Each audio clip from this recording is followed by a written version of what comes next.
Journey जो है ना वो 3500 पर मंथ टू 35,000 पर ब्लॉग, दैट्स रियली थ्रिलिंग। आपको बीटा क्लाइंट्स ढूंढने हैं। Beta clients are clients who might give you testimonials, they might want to get work but they won't have that budget to pay you, उनके पास ज़्यादा पैसा नहीं होगा। Hello friends and welcome to this episode. और आज के episode में हमारे साथ है Aastha. Aastha is a freelance blog writer and she has a WhatsApp group जिसमें मोर देन 1000 लोग ऐड हैं and she is here to guide you all about आखिर ब्लॉग होता क्या है, कैसे आप इससे मनी बना सकते हैं, कैसे आप पोर्टफोलियो बना सकते हैं and so on. So let's welcome Astha. Hi Astha and thanks for accepting our invitation. Thank you so much Anchal for having me here. It's actually a pleasure. तो स्टार्ट करते हैं कि आखिर who is आस्था एंड लोगों को ये podcast क्यों सुनना चाहिए। तो आस्था is a freelancer turned agency owner। मतलब पिछले 4 साल से I was working as a freelancer। फिर मैंने अभी रिसेंटली 1 महीने पहले अपनी कंटेंट मार्केटिंग एजेंसी खोली है। उसके अलावा एक व्हाट्सएप ग्रुप है, एक नहीं एक्चुअली 2 है अभी, जिसमें मैं फ्रीलांसर्स को फ्री में डेली बेसिस पे टिप्स देती हूँ, प्रैक्टिकल अपनी लर्निंग शेयर करती हूँ as a freelancer, as a content writer and people look up to me वहाँ की। और हर Sunday we also conduct a Q&A Sunday को कि they have the chance to ask any question they have related to freelancing और writing and I make sure to answer all of them. उसके अलावा as a freelancer I would tell you that I have worked with well known brands like Ahrefs, Writesonic, Sirona, Essentially Sports और भी बहुत सारे as a freelance writer. और in 2020 I actually started my journey as a freelancer. और उस time पे I was working with a company, US based company, part time basis पे, जहाँ पे I was required to write 4 blogs every single day and I used to get 3,500 rupees per month for writing 4 blogs every single day। मैं तब भी बहुत खुश थी by the way but अभी recent times में I have made up to INR 35,000 per blog। Usually I charge like 15 से 20,000 for a blog but the best I've charged so far is 35,000। मेरी जर्नी जो है ना वो 3,500 per month to 35,000 per blog, that's really thrilling। तो अगर किसी को नहीं पता है कि व्हाट एग्जैक्टली ब्लॉग्स क्या होते हैं, इनमें फ्यूचर कैसे बनाया जाता है, तो आप एक शॉर्ट सिंपल कैसे समझाएंगे उनके लिए। ठीक है, तो आप किसी भी चीज़ के बारे में इंफॉर्मेशन सर्च करते हैं गूगल पे जाके कि व्हाट इज कोरोना वायरस। इस टाइम पे भी लोगों ने सर्च करी थी बहुत सी चीज़ें। आप सर्च करते हैं best ways to dress up on a date, आप सर्च करते हैं how to become a freelancer, तो आपको बहुत सारे आर्टिकल्स दिखाई देते हैं गूगल पे। अब आप उनको आर्टिकल्स भी बोल सकते हैं, ब्लॉग्स भी बोल सकते हैं, बहुत ज़्यादा फर्क नहीं होता। आर्टिकल्स थोड़े मोर प्रोफेशनल होते हैं, मोर फॉर्मल होते हैं, और ब्लॉग्स हमारे थोड़े बहुत इनफॉर्मल होते हैं, थोड़े आपसे ज़्यादा कनेक्ट करते हैं और आपकी प्रॉब्लम्स को सॉल्व करते हैं। तो जो भी आप आर्टिकल्स देखते हो गूगल पे, अलग अलग ब्रांड्स, अलग अलग वेबसाइट्स उनको पब्लिश करती हैं, दोज आर ब्लॉग्स, ठीक है।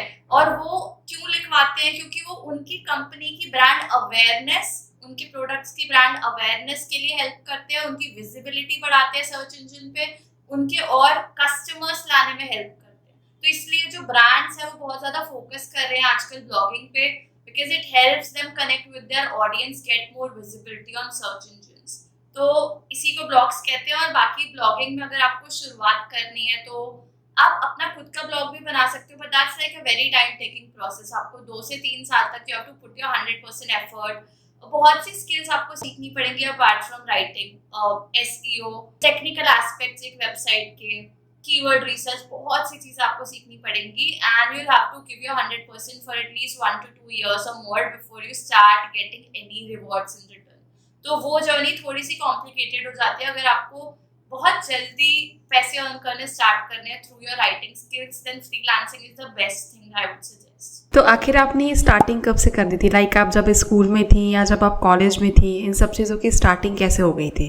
स्टार्टिंग बोले तो लिखना कब शुरू किया, इफ आई टेल यू, जब मैं 3rd क्लास में थी उस टाइम पे मेरे डैड मुझे बोलते थे कि write about this table, write about this drawing room, write about this chair.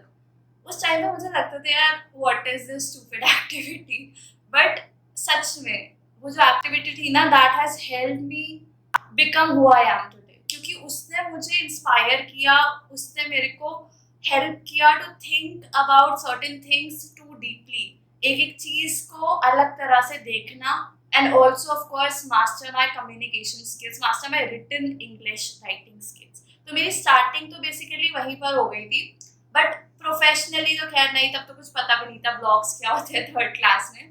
तो जब मैं 11th क्लास में थी, मेरी एक फ्रेंड ने ब्लॉग स्टार्ट किया था अपना। उस टाइम मुझे पता चला ब्लॉग होता क्या है, तो I started my own blog to, Blogspot पे किया फ्री में, एंड वहाँ पे बस अपनी फीलिंग्स, अपने थॉट्स, चीज़ों के बारे में शेयर कर देती थी जो भी मन करता था। उसके बाद आई परस्यूड ग्रेजुएशन, मतलब ग्रेजुएशन में मैंने जो है वो journalism and mass communication pursue किया कॉलेज में आके। तो वहाँ मुझे एक्चुअल में अपॉर्चुनिटी मिली to explore freelance writing, not exactly freelance उस टाइम पे भी, but at least professional content writing, कि ऑनलाइन ब्लॉग्स के लिए, वेबसाइट्स के लिए लिखते कैसे हैं, क्या है।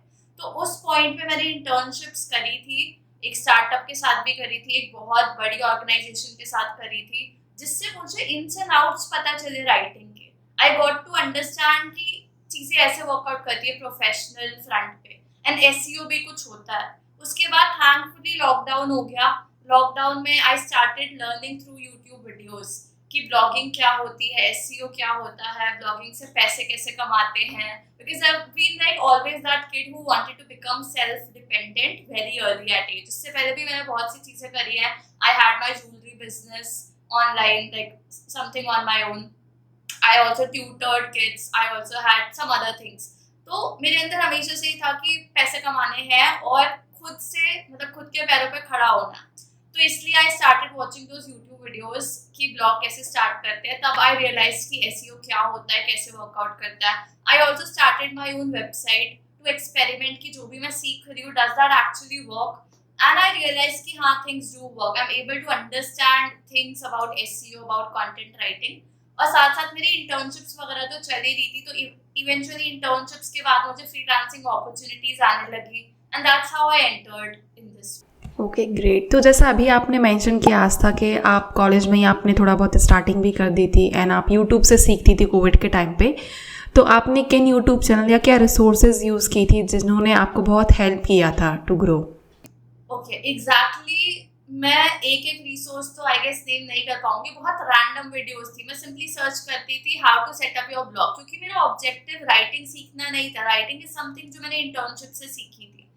मैंने मेनली यूट्यूब चैनल्स पे व्हाट इज एसईओ, ऐसे टाइप की चीज़ें सर्च की थी, अपनी खुद की वेबसाइट कैसे बनाए। तो जो भी मुझे रैंडम यूट्यूबर्स दिख जाते थे, मैं उनसे सीख लेती थी। लेकिन उसके बाद जब मैंने चीज़ों को और थोड़ा प्रोफेशनली देखना शुरू किया, जब मेरे को इसमें और अपस्किल करना था कि इम्प्रूव माई स्किल्स और लर्न न्यू स्किल्स, तो उस टाइम पे I used to look up to एचरेफ, सेमरश, मॉज, उबर सजेस्ट, इनके blogs and YouTube channels. They are gold mine for any freelancer, any content writer, content marketer और SEO person. बहुत in depth में covered है, सब कुछ free है, available, like free of cost available है। तो आखिर आपको आपका फर्स्ट क्लाइंट कब और कहाँ से मिला था? ठीक है, तो एज ए मेंशन कि मैंने पहले इंटर्नशिप करी थी। मैंने 2 इंटर्नशिप करी है, अनपेड थी दोनों। उनमें से एक स्टार्टअप के साथ थी, और वो स्टार्टअप वाली जो कंपनी, मतलब उनका जो फाउंडर था, he created another company, he started another company। और जब उन्होंने वो स्टार्ट करी, अबाउट मेरी इंटर्नशिप के 1 साल बाद की बात है ये, when he started his company, तो उन्होंने एक स्टेटस डाला था to that they are looking for freelance writers for that company, and वो मेरे WhatsApp contact में तो था ही। तो I reached out to him and said कि in case you remember me, I worked for you as an intern for the last company that you had। तो he also knew me, he knew my writing skills, and that's how I landed my opportunity। कि मेरा जो unpaid internship थी, that got converted into a paid freelance opportunity, basically my first opportunity। उससे पहले भी I was working as a freelance writer, but वो part time basis पे था। जब मैं कॉलेज में आई थी, तो हमारे जो कॉलेज के ग्रुप्स होते हैं, उनमें एक अपॉर्चुनिटी आई थी, because we were into writing only. तो एक अपॉर्चुनिटी आई थी एक फ्रेंड के थ्रू, एक US based company, as I was mentioning कि I used to get 3500 per month. तो वही अपॉर्चुनिटी की बात कर रही थी। वो मैंने उस फ्रीलांस अपॉर्चुनिटी से 1 महीने पहले he started working for that opportunity. तो मुझे प्रोफेशनल राइटिंग तो बेसिकली उसी टाइम पे मेरी शुरुआत हो गई थी, बट जो फ्रीलांस अपॉर्चुनिटी फर्स्ट आई थी, वो मेरी पिछली इंटर्नशिप से ही थी, जो कि क्योंकि पहले अनपेड थी और अब दे स्टार्टेड ऑफरिंग मी 50 पैसा पर वर्ड। ओके तो जैसा आपने बताया था आपको फर्स्ट क्लाइंट मिला था, राइट नाउ आप बहुत ज़्यादा चार्ज करती हैं, पर ब्लॉग आप चार्ज करती हैं, तो आखिर तब की शुरुआत और अभी की शुरुआत में मतलब क्या डिफरेंस है? जो आपको अभी क्लाइंट्स मिलते हैं वो आपको कैसे मिलते हैं, आप कैसे कन्वर्ट करती हैं अपने क्लाइंट्स को आज की डेट में? ओके तो पहली चीज तो आपने पूछी कि डिफरेंस क्या है। उस टाइम मैं एब्सोल्यूट बिगिनर थी, मुझे बस इंग्लिश आती थी, इंग्लिश राइटिंग आती थी कि हाँ I can explain things, but मुझे नहीं पता था प्रोफेशनल एंड पे ब्लॉगिंग क्या होती है, क्या स्ट्रक्चर होता है ब्लॉग का, क्या हम टोन यूज करते हैं ब्लॉगिंग में, बीच बीच में क्या होता है, कीवर्ड्स क्या होते हैं, उनको कैसे इंक्लूड करते हैं। बहुत सी चीजें थी जो मुझे नहीं पता थी, इसलिए आई जस्ट स्टार्टेड लर्निंग उस टाइम पे। तो money was not my focus at that time, मुझे नहीं फर्क पड़ रहा था। और उस टाइम पे मेरे लिए वो भी बहुत बड़ी बात थी कि somebody is paying me for my skills, वो अपने आप में बहुत बड़ी चीज थी। But आज I am very clear about the basics of blog writing. I consider myself an expert at writing blogs. That's my area of expertise, yes. But apart from that, जिस चीज ने हेल्प करी है मुझे switching from that 3500 to 35,000 is number one my portfolio.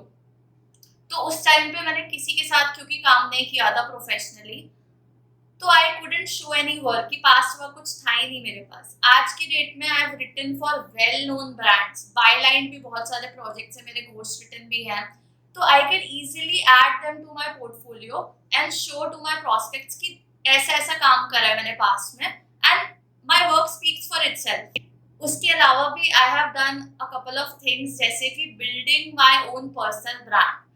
तो I started posting content on LinkedIn 2020 के around ही, 2021 थोड़ा बहुत पोस्ट करती थी, बट तब पता नहीं था पर्सनल ब्रांड क्या होता है। फिर I started following other freelancers, Saheli Chatterjee, Shreya Pattar, and there were some more. तो उनसे मुझे पता चला कि पर्सनल ब्रांड क्या होता है, what are the benefits of posting on LinkedIn, and I started with that. मैंने धीरे धीरे जब पब्लिश करना शुरू किया, उस टाइम तो रैंडम कुछ भी कर देती थी, but I still started attracting opportunities, क्योंकि मेरी प्रोफाइल ऑप्टिमाइज थी। I mention that I am a freelance content writer, तो people used to come and ask कि Aastha are you available to work with us for this, किसी भी नीश में लिखती थी उस टाइम में। तो अपॉर्चुनिटीज मुझे जो है मेनली लिंक्डइन से ही मिलनी शुरू हुई, और जो लिंक्डइन पे पर्सनल ब्रांड ग्रो होता गया, जैसे I am telling you that now I have more than 22,000 people as my followers. तो एक ये भी अपने आप में ना बहुत बड़ी चीज हो जाती है when people are reaching out to you, they see that okay you have these many followers, you are putting out content that shows your expertise. तो that is how you also start attracting more high paying opportunities. People look up to you as an expert in this industry. So essentially learning, portfolio building and building a personal brand, these three things have helped me immensely. तो अभी जैसे आपने mention किया कि पहले आपके पास कोई past work नहीं था, पोर्टफोलियो बिल्ड करने के बाद आपके पास क्लाइंट को शो करने के लिए था, आपके पास वर्क सैंपल था, तो अगर कोई बिगनर है तो वो अपना पोर्टफोलियो कैसे बनाए? तो अगर आप एक बिगनर है राइटिंग में, तो आई वुड सजेस्ट आप या तो fueler.io is a website for portfolio, proof of work essentially. तो आप वहाँ पे अपना अकाउंट बना सकते हो and you can present whatever work you have done so far. उसके अलावा आप कैनवा पर बना सकते हो, उसे आप किसी भी तरह से कस्टमाइज कर सकते हो, आप चाहे लिंक शेयर कर सकते हो, प्रेजेंटेशन शेयर कर सकते हो। एक पोर्टफोलियो में बेसिकली इंक्लूड क्या करना, that is more important than it's presentation. Presentation does matter, but उसके अंदर आपको क्या इंक्लूड करना है, दैट इज वेरी इंपॉर्टेंट। तो आई वुड से आपको अपने बारे में लिखना है थोड़ा, who are you, what skills you possess or what services you offer. Next you have to show some past work. अगर आप बिगिनर भी हो तो आप किसी के लिए फ्री में काम करके अपना पोर्टफोलियो बिल्ड कर सकते हो, इंटर्नशिप करके कर सकते हो। आप अपनी खुद की वेबसाइट या कहीं free blog, medium.com is a website जहां आप फ्री में ब्लॉग पब्लिश कर सकते हो, तो आप वो सब वर्क भी अपने पोर्टफोलियो में ऐड कर सकते हो when you just beginning out and you don't have any actual client experience. काम ऐड करने के साथ you also need to have some testimonials, मतलब एकदम मस्ट तो नहीं बोलूंगी, but try to have some. Internship करी है तो जिसके अंडर करी है उनसे एक टेस्टिमोनियल या रिकमेंडेशन मांग लो, add it to your portfolio. किसी और के अंडर काम किया है वहां से डाल लो।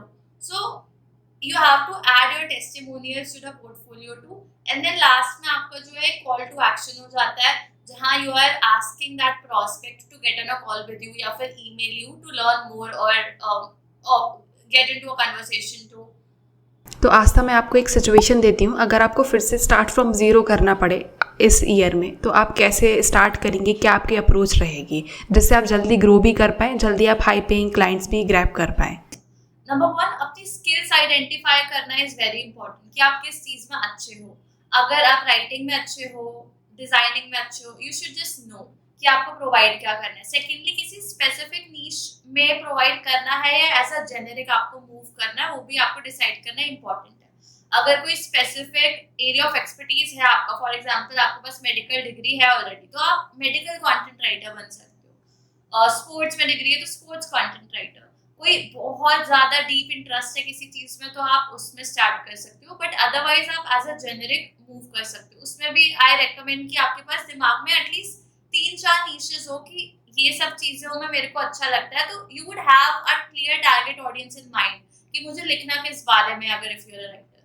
सेकेंडली, आपको अपना पोर्टफोलियो बिल्ड करना है. पोर्टफोलियो के लिए आपको सैंपल्स चाहिए होंगे, टेस्टिमोनियल चाहिए होंगे. तो उसके लिए आपको क्या करना है, आपको बीटा क्लाइंट्स ढूंढने हैं.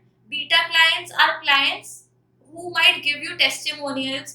They might want to get work, but they won't have that budget to pay you. उनके पास ज्यादा पैसा नहीं होगा. All they can do is आपको थोड़ा सिखा सकते हैं काम, आपको टेस्टिमोनियल दे सकते हैं, आपको बायलाइन काम करना, मतलब जिन आर्टिकल्स में आपका नाम साथ में पब्लिश हो वैसी अपॉर्चुनिटीज दे सकते हैं. तो आपको ये क्लाइंट्स ढूंढने हैं जो आपको पे ना करे बट आपका पोर्टफोलियो बिल्ड करने में हेल्प करे.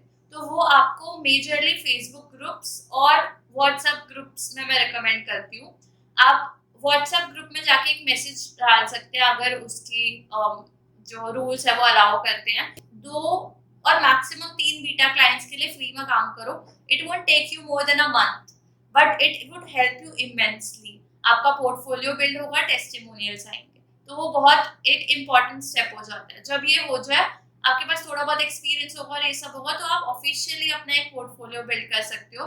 पोर्टफोलियो बिल्ड करने के लिए आपको फ्यूलर या फिर कैनवा पे, मतलब आप अपना अकाउंट बना के एक प्रेजेंटेशन टाइप प्रिपेयर कर सकते हो कैनवा पे, या तो जहाँ आप अपनी हर चीज को इलैबोरेट कर रहे हो, स्किल्स को, पास्ट वर्क को, टेस्टिमोनियल्स को, और एक कॉल टू एक्शन दे रहे हो. जब आपका पोर्टफोलियो रेडी हो जाए तो you will have to start with outreach. Outreach मतलब लोगों को रीच आउट करना so that they get to know about your services और it helps you get clients. अब ये important क्यों है? मैं खुद इतना ज़्यादा एक्टिवली नहीं करती आउटरीच, बट मैं रेकमेंड करती हूँ फॉर बिगिनर्स, बिकॉज जब आप बिगिनर हो nobody knows you, right? तो it will take you some time कि सामने वाला आपको खुद रीच आउट करे. अगर आपके लिंक्डइन प्रोफाइल पे कुछ नहीं है ऑलरेडी, तो people won't know and they won't reach out to you. तो इसलिए आपको लिंक्डइन पे कंटेंट क्रिएट तो करना ही है, अपनी प्रोफाइल ऑप्टिमाइज करनी ही है, उस पे एक्टिव रहना ही है, but apart from that reach out to more people, reach out to your target audience and just pitch them. आप चाहे तो कोल्ड आउटरीच प्रैक्टिस कर सकते हो. डेली बेसिस पे 5 से 10 लोगों को रीच आउट करो जो आपको लगता है जिनकी आप हेल्प कर सकते हो अपनी सर्विसेज से, and get a call with them and then convert them. जब तक आप बताओगे नहीं अपने बारे में, लोगों को पता कैसे चलेगा? और लोगों को आपके बारे में पता ही नहीं है आप क्या करते हो, आप उनकी कैसे हेल्प कर सकते हो, तो people can't reach out to you और आपके ऐसे क्लाइंट्स नहीं बन सकते. तो एक्टिवली अपने बारे में बताओ, डोंट फील शाय, प्रमोट करो खुद को जहां हो सके, and that's how you would be able to land opportunities.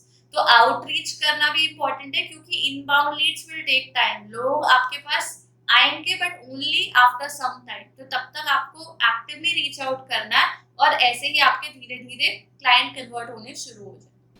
Thank you आस्था, आपने सारे क्वेश्चंस का आंसर दे दिया है. आई होप हम फिर से मिलेंगे एंड फिर से जल्दी एक पॉडकास्ट शूट करेंगे. Definitely Aanchal, I would love to. Thank you so much.